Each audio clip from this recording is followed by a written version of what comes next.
இன்று ஒரு நாள் தெருக்கூத்துக்கு எத்தனையோ ஊர்ல இருந்து எத்தனையோ மக்கள் வந்திருக்காங்க. ஆமா, அப்படி வேலை போல இல்லாம இருந்தாலும் கூட என்னதான் இருந்தாலும் இந்த பணியில இத்தனை மக்கள் வந்து உட்கார்ந்து பாக்குறது இல்ல. அப்புறம் நமக்கு நம்முடைய கூட்டாளிக்கு மேல இருக்கக்கூடிய அவ்வளவு அன்பு. ஏன்னா ரொம்ப நாள் கழிச்சு இவ்வளவு பணியில வந்து உட்கார்ந்து இருக்கிற மகிழ்ச்சி தானே.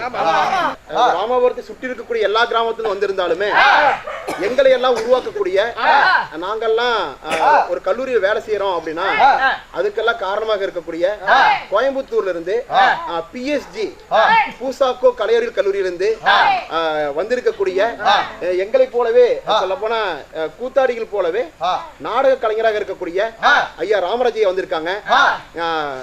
ஐயா அவர்களுக்கும் அதே போல பிஎஸ்டி காலேஜில் இருந்து துறைத்தலைவர், அதாவது ஹச்ஓடியா சொல்ல போனா அவரு தான் அந்த கல்லூரியுடைய தலைவரா இருந்து இருக்கக்கூடிய எங்க ஐயா கந்த சுப்பிரமணியா வந்திருக்காங்க. அவங்களுக்கு இந்த நேரத்துல எங்க அழைப்பு ஏற்று சொல்ல போனா அவங்க கிட்டத்தட்ட ஒரு 200 கிலோமீட்டருக்கு அந்தாண்ட இருந்து இந்த கூத்து பாக்குறதுக்கு நம்மளை போல அவங்க வந்திருக்காங்க. அவங்களுக்காக மனமார்ந்த நன்றியை தெரிவிச்சுக்கிறோம்.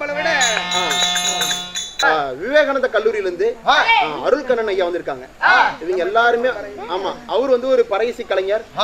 இது போல எண்ணற்ற கலைஞர்கள் இந்த கூத்துக்கு வந்திருக்கிறதுல ரொம்ப இந்த கூத்து இன்னும் மென்மேலும் வந்து சிறப்படையுது. அதையெல்லாம் தாண்டி இங்க இருக்கிற மக்கள் தான். ஏன்னா இங்க மாமா மட்டும் ஆடிட்டே இருந்தோம்னா யாருதான் பாக்குறது? நாமளே ஆடிட்டு ஆமா, நாமளே ஆடி நாமளே பாத்துக்க வேண்டியதான். அந்த நிலையில இருந்து இங்க வந்திருக்கக்கூடிய எல்லோருக்குமே ரெண்டு பேரும் மாத்தி மாத்தி பாத்துட்டு இருக்கிற மாதிரி இருக்கும்.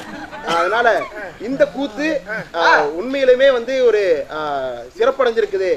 நீங்க எல்லோருமே வந்து இந்த பனிக்காலமா இருக்குது, இருந்தாலும் விடிய விடிய இருந்து நீங்க என்ன சொல்ல வரீங்கன்னா நீ ஒழுங்கா நாங்க ஒழுங்கா பாப்போம்னு சொல்ல வரீங்க. பனியில உட்காந்து பாக்குறாங்கன்னா அவங்களுக்கு எல்லாமே தேநீர் பிஸ்கெட் இதெல்லாம் கொடுத்தா எல்லாமே கொடுத்துடலாம். சொத்தை வித்தாது 10 காசு கூட போவாது. அதனால உறுதியாகவே இந்த நிகழ்வுக்கு வந்திருக்க எல்லோரையுமே அன்போடு வரவேற்கிறோம்.